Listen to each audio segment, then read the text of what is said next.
အိတ်မပြောနိုင်ခဲ့ကြပါဘူးနေရအနှံ့မှာအန်ဖက်တန်တွေနဲ့အော်ဟစ်တန်တွေပဲပြန့်လွင့်နေခဲ့တယ်ရဲကားတွေကင်းလက်ကားတွေနဲ့လူနာတင်ရင်အစီးပေါင်းများစွာရွာထဲကိုချင်းနှင်းဝင်ရောက်လာကြပါတယ်ကျွန်တော်ပြန်နိုးလာတဲ့အချိန်မှာတော့နောက်တနေ့မနေ့ရောက်နေပါပြီဆရာဝန်ကပြောတယ်မင်းရဲ့တန်ရာတွေကတော့အပြော့စားတွေပါပဲဒါပေမဲ့မင်းဘေးကကားမောင်းသူအကူနေရာမှာထိုင်နေတဲ့အဖိုးကြီးကတော့အခြေအနေတော်တော်ဆိုးတယ်အုံနောက်တွင်းပိုင်းသွေးယိုစီးမှုဖြစ်သွားတယ်လို့ခြေထောက်တွေလည်းအကုန်ကြေမွသွားတဲ့ဆေးရုံကိုရောက်တာနောက်ကျလွန်သွားလို့လမ်းမှာတင်အသက်ရှူရက်သွားရှာတဲ့ဒါကိုကြားလိုက်ရတဲ့အခါကျွန်တော်ကိုရဲချင်းစိတ်ကိုမနှဲအောင်ထားလိုက်ရတယ်တကယ်ပဲရွာသားတွေအပေါ်မှာဘေးဒုက္ခအကြီးကျယ်ကြားရောက်သွားတာပါပဲဘဲကနေဒီလောက်များတဲ့အော်တိုဘတ်တွေကိုယူလာကြတာလည်းမသိပေမဲ့အဲ့ဒါတွေကိုစားမိပြီးအခြေအနေတိတ်မဆိုးတဲ့လူတွေတောင်တတိလစ်သွားပြီးခန္ဓာကိုယ်တစ်ခုလုံးမှာတက်ချင်းဝေဒနာတွေကိုခံစားနေကြရတယ်အခြေအနေပြင်းထန်တဲ့လူတွေကတော့အင်္ဂါစိတ်ပိုင်းတွေအလုံးမလုံးတော့ပဲ ICU ထဲမှာရောက်နေကြရတယ်တချို့ဆိုရင်အခင်းဖြစ်ပွားတဲ့နေရာမှာတဲ့အသက်ပြောက်သွားခဲ့ကြတယ်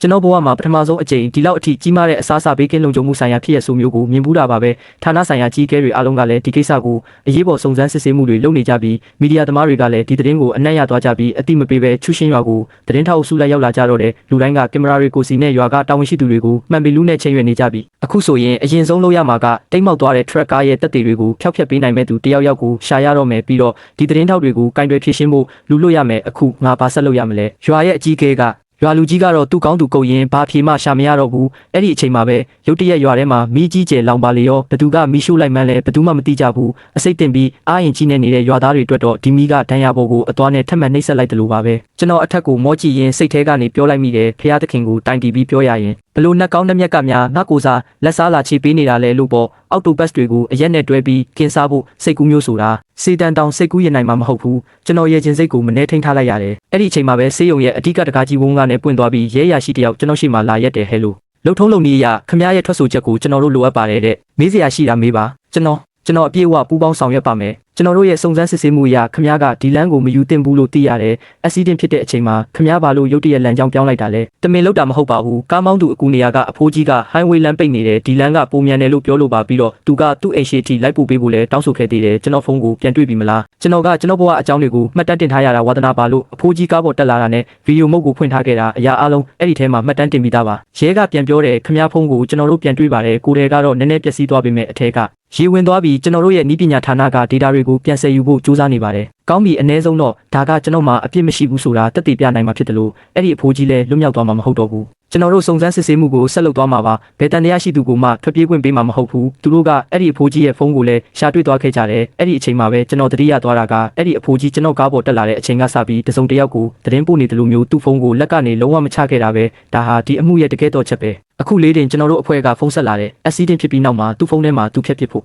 သူမဖြတ်လိုက်နိုင်တဲ့ message တွေထဲမှာသူ့ရဲ့ track ကားနံပါတ်ကိုတခြားတစ်ယောက်စီပို့ထားတာတွေ့ရတယ်သူ့ရဲ့ကုန်တင်ကားကချူရှင်းရွာကိုဘယ်ချိန်မှဖြစ်မလဲဆိုတာရဲ့နောက်ပြီးလမ်းပေါ်မှာတံမိုးတွေဖြန့်ထားဖို့နဲ့နေရာအနှံ့မှာကျင်းတွေတူးထားဖို့တခြားလူတွေကိုညွှန်ကြားထားတာတွေပါနေတယ်ဆိုလိုတာကဒါဟာမတော်တဆမှုမဟုတ်ပါဘူးဒါဟာကြိုတင်စီစဉ်ထားတဲ့လူရဲမှုတက်တက်ပဲဤပညာဌာနကအခုအဲ့ဒီအဖိုးကြီးရဲ့ဖုန်းထဲက data အလုံးကိုပြန်ဆယ်နေပါတယ်နောက်ထပ်သက်သေတွေအများကြီးထပ်ရလာဖို့မျှော်လင့်ရတယ်နောက်တစ်စက္ကန့်မှာပဲအရာရှိရဲ့ဖုန်းမိလာပါတယ် data တွေပြန်ရတာအရာသိရတာကတော့ဒီအဖိုးကြီးဟာဒါကိုပထမဆုံးအကြိမ်ကျူးလွန်တာမဟုတ်ဘူးသူဟာခိုင်းတစ်ခုလုံးနဲ့ချိတ်ဆက်လှုပ်ဆောင်နေတာဖြစ်ပြီးအရင်ကလည်းအကြိမ်ကြိမ်လှုပ်ဖူးနေတာပဲသူကြောင့် tracker driver ဘယ်နှယောက်တောင်တေဆုံးခဲ့ရလဲဆိုတာရေးတွက်လို့တော့မရနိုင်ပါဘူးဒီအမှုမှာတန်တရားရှိသူအရေးတွက်ဟာလည်းအတော်လေးကိုများပြားလာပါတယ်ဒါဟာအရာအလုံးကိုကြိုတင်စီစဉ်ထားတဲ့စနစ်ကျတဲ့ခိုင်းကြီးတစ်ခုဖြစ်နေတာကိုကျွန်တော်မယုံနိုင်အောင်ဖြစ်ခဲ့ရတယ်အခုဆိုရင်သူတို့လက်ထဲမှာတက်သေးတွေအလုံးလောက်ရှိနေပြီလို့ကျွန်တော်ခန်းစားလိုက်ရတယ်ဒါကြောင့်ကျွန်တော်ကကြောက်ချင်အောင်ဆောင်ပြီးမေးလိုက်တယ်ဒါဆိုရင်အဲ့ဒီအဖိုးကြီးတေဆုံးမှုအတွက်ကျွန်တော်ကတာဝန်ယူရမှာလားအရာရှိကပြန်ပြောတယ်ဒီမတော်တဆမှုရဲ့နောက်ွယ်ကကြိုးကင်သူဟာအဲ့ဒီအဖိုးကြီးဆိုတာတက်တည်ပြပြီးရင်ခမားမှာအပြစ်မရှိတော့ပါဘူးခမားကသူ့ကိုလူသက်ရန်ကြိုးပမ်းမှုနဲ့တောင်ပြန်တရားစွဲလို့ရပါသေးတယ်ဒါပေမဲ့အခုပြဿနာကအခြားသူစိန်အများပြားလဲအဲ့ဒီအော်တိုဘတ်ကိုစားမိကုန်ကြပြီအဲ့ဒီငါးတွေကိုစားမိပြီးအစိတ်တင်ကုန်ကြပြီးခမားကတည်ယူပို့ဆောင်ရေးသမားဖြစ်တဲ့အတွက်ဒီပစ္စည်းတွေအပေါ်ကြီးကြပ်ဖို့တာဝန်ကခမားမှာလည်းရှိတယ်ရော်ချင်းငွေကအတော်လေးများနိုင်တယ်ဗျကျွန်တော်ကပြန်ပြောလိုက်တယ်ကျွန်တော်သူတို့ကိုအချိန်ချင်းထားခဲ့ပါတယ်မယူသွားကြနဲ့မစားကြနဲ့လို့ပြောခဲ့ပေမဲ့သူတို့ကအတင်းအဓမ္မလူယူသွားကြတာပါကျွန်တော်ကံကြမ္မာကပဲဆိုးလာချီရဲ့ဗျာဆင်းရဲမွေးတည်မှုရှိတဲ့နေရာမှာမကောင်းမှုတွေကအလိုလိုပေါ်ပေါက်လာတတ်တာအမှန်ပဲအရာရှိကပြောတယ်ခမားသတိလစ်နေတာတော့မ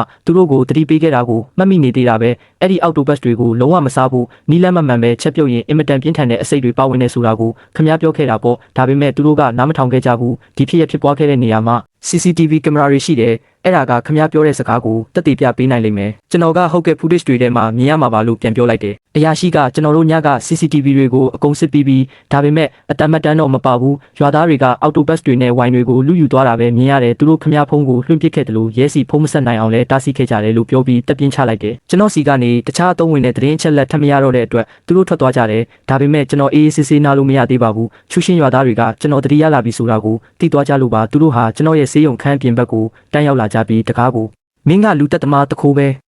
ငါအဖေတည်သွားတာကိုမင်းအတက်နဲ့ပြန်ပေးဆက်ရမယ်ငါသားကမင်းထရက်ကားပေါ်ကငါးတွေကိုစားမိလို့အခုအင်္ဂါစိတ်ပိုင်းတွေအလုံးမလုံးတော့ဘူးဖြစ်နေပြီးမင်းသူ့ကိုကြောက်ကက်တလုံးပေးရမယ်အထဲမှာပုံနေုံနဲ့လွတ်မယ်လို့မထင်နဲ့မင်းအထဲမှာရှိနေတာငါတို့သိတယ်ဒါကိုကြားလိုက်ရတဲ့အခါကျွန်တော်ကတော့လောင်ပြောင်တလူမျိုးအတန်ထွက်အောင်ရေမောလိုက်မိတယ်အခုမှတကယ်ပြဿနာအစ်စ်အမှန်ကလာတော့မှဆိုတာကျွန်တော်သိနေတာကိုစုံစမ်းစစ်ဆေးမှုတွေကပိုပြီးနက်နက်ရှိုင်းရှိုင်းဖြစ်လာလေရွာသားတွေဟာတမင်တက်လူတက်ဖို့ကြံစီခဲ့တာမတော်တဆမှုဖြစ်အောင်ဖန်တီးခဲ့တာနဲ့နှစ်ပေါင်းများစွာထရက်ကားတွေကိုလူရက်ခဲ့တာတွေဟာတစ်ခုပြီးတစ်ခုပေါ်ပေါက်လာပါတော့တယ်လူတိုင်းဟာကပ်ပါကောင်တွေလူမျိုးတတ်မှတ်ခြင်းခံလိုက်ရပြီးအခုဆိုရင်သူတို့ဟာဥပဒေရောလူထုရဲ့ပြစ်တင်ဝေဖန်မှုတွေအေးကိုပါဥပဒေနဲ့လူထုရဲ့ပြစ်တင်ဝေဖန်မှုဒဏ်နဲ့ရက်လုံးအောက်မှာသူတို့တွေကြေမွသွားကြတော့မှာပါအရင်ကခံခဲ့ရမှုတဲ့တခြားသော tracker driver တွေနဲ့တားကောင်ဖြစ်ခဲ့ရသူတွေရဲ့မိသားစုဝင်တွေဟာလည်းဆန္ဒပြဖို့အတွက်ထပ်ကြွလာကြပါပြီချူရှင်းရွာသားတွေအတွက်လူအသက်ဆိုတာဘာတန်မိုးမှမရှိဘူးလူရက်ဖို့အတွက်ငါသားရဲ့ tracker ရှိမှတန်မိုးတွေကိုတမင်ဖြန့်ခင်းထားခဲ့ကြတာငါသားဟာအခင်းဖြစ်တဲ့နေရာမှာတင်ပွဲချင်းပြီးတေဆုံးသွားခဲ့ရတယ်ဒီလူတွေဟာတပားသူရဲ့နာကျင်မှုတွေအပေါ်မှာအခြေခံပြီးအသက်ရှင်နေကြတာဒါတွေဟာလူအဖွဲ့အစည်းရဲ့အညစ်အကြေးတွေပဲသူတို့အားလုံးထောင်ထဲမှာပုတ်ဆိုးသွားတာကိုပဲငါမြင်ချင်တယ်သတင်းထောက်တွေဟာလည်းနေရာအနှံ့မှာပြည့်နှက်နေခဲ့ပါပြီသတင်းဌာနကားတွေကင်မရာကြီးကြီးတွေနဲ့မိုက်ခရိုဖုန်းကင်ထားတဲ့သတင်းထောက်တွေဟာရွာထဲမှာလှည့်လည်သွားလာနေကြတယ်လူအမြောက်များတေးကြီးပျက်စီးမှုကြောင့်ချူရှင်းရွာရဲ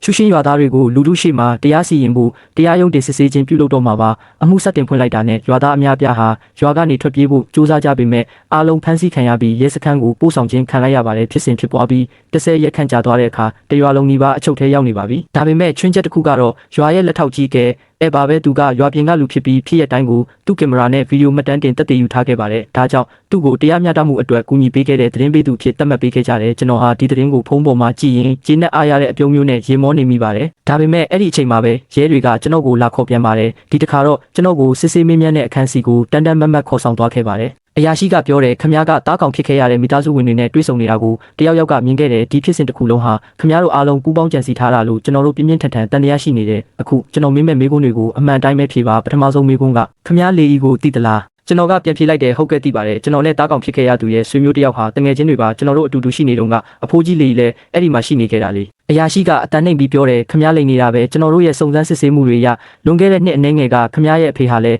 လမ်းပေါ်ကမတော်တဆမှုတစ်ခုမှာတေဆုံးခဲ့ဘူးလေလို့သိရတယ်အဲ့ဒီဖြစ်ရက်ကလည်းဒီချူရှင်းရွာမှာပဲအဲ့ဒီမှာပဲတေဆုံးခဲ့တာဒါကြောင့်ခမ ्या ရဲ့ track ကတိတ်မောက်ခဲ့တာကမတော်တဆမှုမဟုတ်ဘူးလို့ကျွန်တော်ပြောနိုင်တယ်အဲ့ဒါကခမ ्या တို့ရဲ့လက်စားချေတဲ့အစီအစဉ်ပဲအော်တိုဘတ်တွေနဲ့ဝိုင်တွေကခမ ्या အသုံးပြုခဲ့တဲ့လူတက်လက်နက်တွေပဲပေါ့ဒီလိုရက်ကဘာကိုဆိုးလို့လဲဆိုတာခမ ्या သိသလားသူတို့ကကျွန်တော်ရဲ့စိတ်ပိုင်းဆိုင်ရာခုခံမှုကိုရိုက်ချိုးချင်နေကြတာပါဒါပေမဲ့အခွင့်အရေးမရှိပါဘူးဒါဟာအရာရှိရဲ့တရားဝင်ယူဆချက်တက်ပဲလို့ခမ ्या ကိုယ်တိုင်ပြောခဲ့တာပဲခမ ्या မှာတက်တယ်မရှိပဲနဲ့အခုပြောခဲ့တဲ့စကားတွေအတွက်ကျွန်တော်ကိုအတေးဖြတ်မှုနဲ့ပြန်တရားစွဲလိုက်ရမလားလို့ကျွန်တော်တုံ့ပြန်လိုက်တယ်အရာရှိကပြန်ပြောတယ်ကျွန်တော်မှာတက်တယ်မရှိဘူးလို့ခမ ्या ဘယ်လိုသိတာလဲကျွန်တော်ကပြန်ဖြေလိုက်တာကတက်တယ်တာရှိရင်ကျွန်တော်ဒီစစ်ဆေးမင်းမြန်းတဲ့အခန်းထဲမှာထိုင်နေမှာမဟုတ်ဘူးလေအရာအလုံးကတဲလွန်စကြံခဲ့တမန်ကျွန်တော်သိတယ်ဒါကြောင့်ဘလို့မျက်နှာထားမျိုးထားရမလဲဘလို့ပြန်ဖြေရမလဲဆိုတာကိုကျွန်တော်စဉ်းစားထားရမယ်တစ်ချက်ကလေးတောင်အမှားမခံရအောင်ဒီအရာအလုံးကိုကျွန်တော်စိတ်ထဲမှာအကြိမ်ပေါင်းထောင်နဲ့ချီပြီးစက်တိုက်လေ့ကျင့်ထားခဲ့တာအရာရှိကပြောတယ်အခုတော့တက်တီအလုံးကခမ ्या ဘက်မှာရှိနေပါတယ်ဒီအမှုဟာခမ ्या နဲ့ဘာမှမပတ်သက်ဘူးဆိုတာတက်တီပြနေတယ်အရာအလုံးကအဲ့ဒီအဖိုးကြီးကိုယ်တိုင်ဖန်တီးခဲ့တဲ့သူ့ကိုယ်သူအနေနဲ့ပြုတဲ့အစီအစုတစ်ခုပဲဒါပေမဲ့ခမ ्या လဲလိုက်တဲ့ကားမှန်တွေခမ ्या ဝတ်ထားတဲ့အကာအကွယ်အင်ဂျီတွေနဲ့လွန်ခဲ့တဲ့2 ဝက်လောက်ကမှရွာထဲမှာရုတ်တရက်တက်ဆင်လိုက်တဲ့စောင့်ကြည့်ရေးကင်မရာတွေကတော့ကင်မရာတွေပေါ်ဒီအရာအလုံးကတပြိုင်နက်တည်းဖြစ်နေတယ်ဆိုရင်တစုံတစ်ယောက်ကတမင်တက်လှုပ်ဆောင်ခဲ့တာလို့ပဲအတိတ်ပဲရတယ်ကျွန်တော်ကပြန်ပြောလိုက်တယ်ဒါဆိုရင်လည်းအေးစစ်စစ်ပဲဆက်ပြီးစုံစမ်းစစ်ဆေးပါဦးတကယ်လို့တခုခုရှာတွေ့ခဲ့တယ်ဆိုရင်ကျွန်တော်ဝန်ခံလိုက်ပါမယ်ပြစ်ဒဏ်ကိုလည်းခံယူပါမယ်ဒါပေမဲ့ကျွန်တော်သိတာတခုပဲရှိတယ်ကျွန်တော်အဖေဆုံးပါသွားပြီးကတည်းကကျွန်တော်အမေဟာနေတိုင်းမျက်ရည်ပင်လဲဝေခဲ့ရတယ်ကျွန်တော်ကိုယ်တိုင်လည်းညတိုင်းအိမ်မက်ဆိုးတွေကြမှာစိတ်သက်တွေပြိုလဲခဲ့ရတယ်တညလုံးအိမ်မပြောနိုင်ပဲစိတ်ကြယောဂအပြင်းထန်ခံစားခဲ့ရတယ်ဒါပေမဲ့ဒီဖြစ်ရက်တွေအားလုံးဖြစ်ပျက်ပြီးတဲ့နောက်မှာတော့အိမ်မက်ဆိုးတွေမမတ်တော့ဘူးအခုမှပဲကျွန်တော်အေးစစ်စစ်အိပ်ပျော်နိုင်တော့တယ်ကျွန်တော်နောက်ဘဝရောက်တဲ့အခါကျရင်လည်းအဖေရဲ့မျက်လုံးတွေကိုကျွန်တော်အဖေရဲ့မျက်လုံးတွေကိုတက်တက်ကြည့်ရတော့မယ်ကျွန်တော်လုပ်ခဲ့တဲ့ဘယ်အရာအတွက်မှရှက်ရွံ့နေမှာမဟုတ်ဘူးအရာရှိကဒေါသတကြီးနဲ့ပြန်ပြောတယ်ရာဇဝတ်ကောင်တွေကိုစစ်ဆေးမင်းမြန်းဖို့ကတရားသူကြီးရဲ့အလုပ်ပဲမင်းအလုပ်မဟုတ်ဘူးမင်းလုပ်ခဲ့တဲ့လုပ်ရက်အတွက်မင်းတန်ဖိုးပြန်ပေးဆက်ရလိမ့်မယ်ကျွန်တော်ကချက်ချင်းပဲပြန်မေးလိုက်တယ်ဒါဆိုရင်အဲ့ဒီလူတွေကရောနှစ်ပေါင်းများစွာဥပဒေပြင်ပမှာဘလို့များလွတ်လွတ်လပ်လပ်သွားလာနေနိုင်ခဲ့ကြတာလဲခမ ्या အဲ့ဒီရွာသားတွေရဲ့ယွန်စရာကောင်းတဲ့မျက်နှာတွေကိုမြင်ဘူးလို့လားသူတို့ကြောင့်ဒုက္ခရောက်ခဲ့ရသူတွေရဲ့ဆူဆူဝါးဝါအော်ဟစ်တန်တွေကိုရောကြားဘူးလို့လားကို့အဖေရင်ကြီးတေးအန်ဆဲဆဲဖြစ်နေတာကိုဘာမှမလုပ်ပေးနိုင်ပဲရက်ကြည့်နေရတဲ့အကူအညီမဲ့မှုကိုရောခမ ्या နားလဲရဲ့လား အခုတော့အဲ့ဒီလူတွေတေကုန်ကြပြီးအဲ့ဒါအတွက်ကျွန်တော်ကတော့အထက်ကဖျားသခင်ကိုပဲကျေးဇူးတင်မိတယ်အရာရှိကမျက်မှောင်ကျုပ်လိုက်ပြီးနောက်ဘာမှပြန်မပြောဘဲတိတ်တဆိတ်ခေါင်းငုံကအခန်းပြင်ကိုထွက်သွားပါတော့တယ်ကျွန်တော်ဟာဒီလိုအခြေအနေမျိုးအတွက်နှစ်ပေါင်းများစွာလေ့ကျင့်ခဲ့တာတောင်မှတကယ်တမ်းစစ်ဆေးမင်းမြန်းခံရတဲ့အခါစိတ်လှုပ်ရှားမှုတွေကြောင့်လှုပ်ခတ်နေဖြစ်ပြီးအဖမ်းခံရလူနှိပါဖြစ်ခဲ့ရပါတယ်နှစ်လအကြာမှာတော့ဒီအမှုကြီးဟာနောက်ဆုံးမှာပြီးဆုံးသွားခဲ့ပါပြီအခုဆိုရင်အယူခံဝင်မှုကိုတရားရုံးကအမိန့်ချမှတ်နေပါပြီတရားရုံးကအခုလိုရှင်းရှင်းလင်းလင်းကြေညာလိုက်ပါတယ်ပထမအဆင့်တရားရုံးရဲ့စုံစမ်းစစ်ဆေးမှုတွေအရအဖိုးကြီးတည်ဆုံမှုနဲ့ရွာသားတွေအစိတ်တင်မှုမှာရဲ့တိုက်ရိုက်ပတ်သက်မှုသို့မဟုတ်တာဝန်ရှိမှုလုံးဝမရှိကြောင်းတက်တည်ပြနိုင်ခဲ့ပါတယ်အချက်လက်တွေကအလွန်ကိုရှင်းလင်းပါတယ်အယူခံဝင်နေစဉ်အတွင်းမှာပဲတက်တေဝန်အပါဝင်အခြားသော truck ကားမောင်းသမားအယောက်20ခန့်ကလည်းသူတို့ရဲ့ကားတိုင်ကွက်မှတ်တမ်းတွေပျက်စီးဆုံးရှုံးမှုစာရင်းတွေနဲ့အခြားသောတက်တေအထောက်အထားတွေကိုတရားရုံးမှာတင်ပြခဲ့ကြပါတယ်။ချူရှင်းရွာသားတွေဟာနှစ်ပေါင်းများစွာရွာဝင်မှာတံမိုးတွေဖြန့်ခင်းတာကျင်းတွေတူးတာနဲ့တိမ်မောက်သွားတဲ့ truck ကားတွေကိုလူရက်တာတွေလှုပ်ဆောင်ခဲ့ကြတာပါ။သူတို့ရဲ့လုပ်ရက်ဟာအုပ်စုဖွဲ့လူရက်မှုပြည်သူဘေးကင်းလုံခြုံရေးကိုအန္တရာယ်ပြုမှုနဲ့တမင်တက်တက်လူတက်မှုမြောက်ကြောင်းထင်ရှားနေပါတယ်။တက်တေအထောက်အထားတွေကကြောက်ဆောင်လို့ခိုင်မာလွန်းလာပါတယ်။ကျိုးကင်သူအဖိုးကြီးဆန်နဲ့သူ့ရဲ့ကြံရပါတွေကိုထောင်ဒဏ်15နှစ်ဆန်းနဲ့ကြံတဲ့13ယောက်ကိုထောင်ဒဏ်10နှစ်ကျန်တဲ့သူတွေကိုတော့ထောင်ဒဏ်9နှစ်စီအသီးသီးချမှတ်လိုက်ပါတယ်ဒီစီရင်ချက်ဟာအတည်ဖြစ်ပြီးဒီနေ့ကစလို့အာဏာတက်ရောက်စေရမယ်တကယ်လို့တစုံတစ်ယောက်ကကန့်ကွက်လိုပါက10ရက်အတွင်းအထက်တရားရုံးဒါမှမဟုတ်ပြည်သူတရားလွှတ်တော်ချုပ်ကိုအယူခံဝင်နိုင်ပါတယ်အယူခံဝင်နေစဉ်အတွင်းမှာလည်းပြည်တံစီရင်မှုကိုရပ်တန့်ထားမှာမဟုတ်ပါဘူးစီရင်ချက်ကိုကြားလိုက်ရတဲ့အခါအဲနဲ့ကျွန်တော်ရဲ့စိတ်နှလုံးထဲမှာနောက်ဆုံးတော့အေးချမ်းမှုရသွားပါပြီအဲကချူရှင်းရွာရဲ့ရွာလူကြီးရာထူးကနေနှုတ်ထွက်လိုက်ပြီးတခြားတနေရာမှာအလုပ်လုပ်ဖို့ပြင်ဆင်လိုက်တယ်တယောက်ယောက်ကကျွန်တော်ကိုမေးတယ်အခုဘာဆက်လုပ်ဖို့အစီအစဉ်ရှိလဲတဲ့